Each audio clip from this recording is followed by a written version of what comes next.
Alright YouTube, back at you with a little updated video here, what's going on. So right now I'm not sure if I want to kind of tackle some of the CR build parts. As far as the wheels over here, cut those out, cut the spokes out so I can get the hub, so I can clean those up. The video's probably gonna be all over the place. I gotta prep the 250, get it ready to go for some content with that. So that's all I'm gonna say about that. So I gotta tear the forks off of that, take the front wheel off.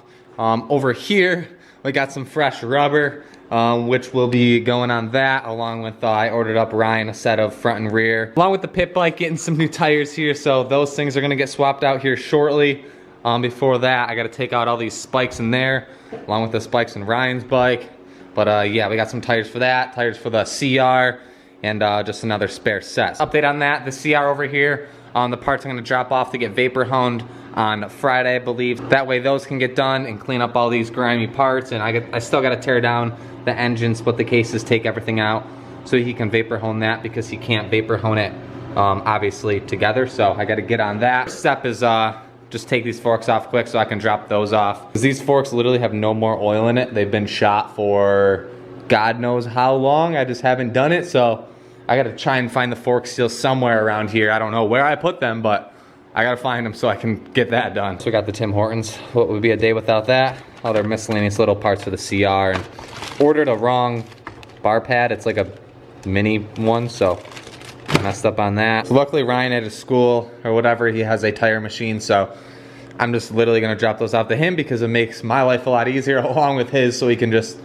peel them off the rim along with putting them on. Not sure how it works, but I'm sure it's a lot easier than doing it by hand. Honestly, tires are by far the one thing I hate doing. They're such a pain, in my opinion. It might be easier for other people. They might have a better technique, but for me at least, I hate changing tires. It's the worst thing out of anything for like bike maintenance.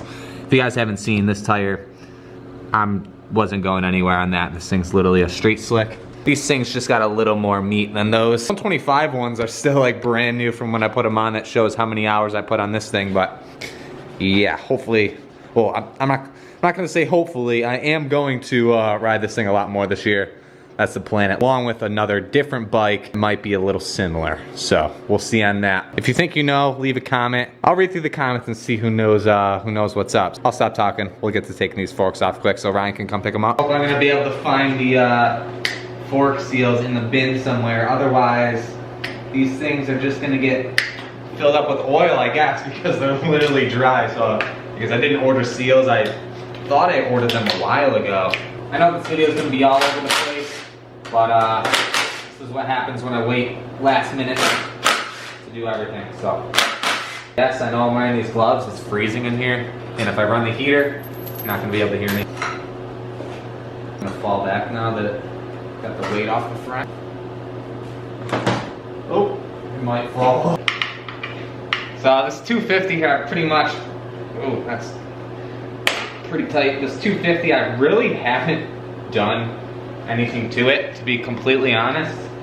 I really have just worried about the other bikes. This thing is kind of just the, I guess you consider daily driver, whatever you want to call it, where I don't really have to do too much to it. I don't want to jinx myself, but really I just changed the oil, put an air filter in it, and I just ride it. At this point, I think it has like 48 hours or something like that, so I might throw a top end in it for this season, or once I get back, throw a top end in it and then ride it for the rest of the season, but we'll see what happens. Because I feel once it gets over, I don't know, like 50, 60 hours, I don't want to say on its way out, but just kind of sketches me out a little bit. Maybe not for others. I know some people that I know have gotten a lot longer, like 100 hours without doing anything, but I'd rather not have it blow up, and just to give it a check over valves and everything. It starts right up, so I haven't really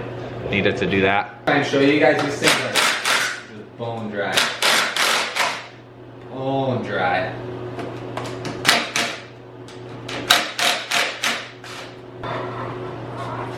Boom, we're good. These are long overdue. I don't know if you're gonna be able to see, they're literally, say I compress it. You yeah, there's nothing on. But I know for a fact these things are bone dry. They've been dry since, I don't know, 10 hours on the bike. They were already spewing oil. I've had very bad luck with fork seals. I pretty much, everybody else can kind of relate where if you don't clean them and stuff, they just drip and drip and drip. Well, it's gonna be nice on the daily driver over here. Finally have some fresh rubber. Look at these things. Well, besides the stupid little screws that are in there. Well, now to see if I can find these fork seals in this box of parts. I don't know what I do even have in here. A bunch of suspension stuff, all the stock springs, and some of these 125 parts, I think, some pit bike parts, and various other little things. Alright, should be in this one then. Bunch of parts for this. I think this is all the brand new parts stuff. Got like brand new hand guards. I should probably. Brand new clutch I never put in the 250. Ready to go. I think it's pre-oiled and everything I did. I let it soak in oil. Because I've gotten of whatever 48 hours on the stock clutch for how much I slip it. Oh, I don't know if these are the right ones. Not sure if I want to change the front end yet or wait from the white with the teal from the normal black that's on there. Could just put it on another front plate, but I don't know. I'll probably wait to do it. So while I'm sitting in the truck here, I just realized that maybe some of you can relate who have an F-150, F-250, something along those lines. Any Ford vehicle, I believe, years 2015 and up should be the change. But basically, huge shout out to Dave for this one. He's a programmer and something like that he plugs into his computer, and he can transfer files and kind of change and program my F-150 here. So basically, what he did, I know a lot of people complain on these F-150s or any Ford newer vehicle, I believe, with the auto start stop, which is right here. He programmed it, deleted that, so then whenever the vehicle turns on, you don't have to go over here and then hit off. It's just automatically off.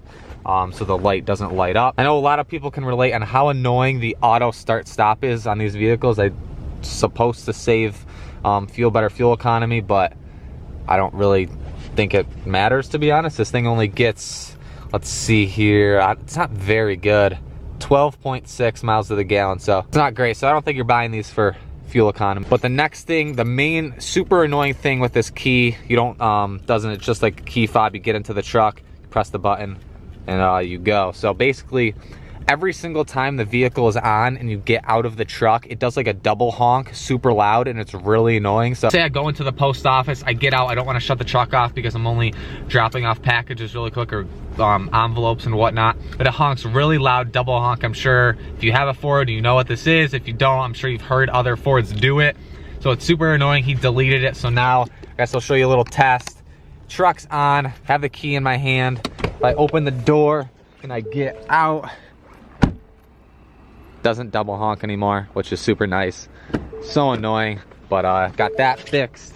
He also could have done, when I turn the truck off, the mirrors would auto fold in.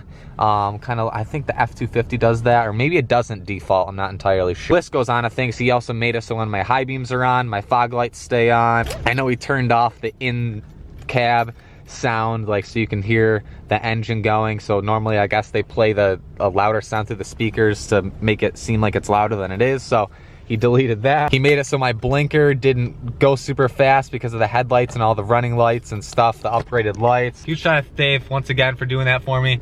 It's sweet. Finally, I don't have to deal with a super fast blinker. All the running lights, the honk was the main thing I wanted to get rid of. And yeah, so if any of you have an F-150, F-250, I'm sure you can relate to those issues. As far as the double honk is the most annoying, and the auto start stop, deleting that. I know there's a few things you can buy, but I guess with the daytime running lights, something with, since the headlights, these new running lights that go with the outer Anzos draw too much power. So that's why the blinker was going fast. So there was no way to really get around that. So without Dave, I'd be stuck with that annoying super fast blinker. Now that I kind of got used to it, but going back is like, wow, it's so slow and sluggish to the normal blinker speed. But it's just the little things. All right, we'll scope out some new bikes quick, pick up some fork oil, get those forks done. Forgot to mention, I haven't mentioned it in a while, if you want these clap key tags, they're linked below for your keychains. They're pretty sick. Ryan just showed up, scoping out his new quad over here. Getting so we can plow the driveway too. One later. Are you getting that new Yamaha, right? Nah, Once that new 19 comes out, or 2020? 2020. 2020 YZ.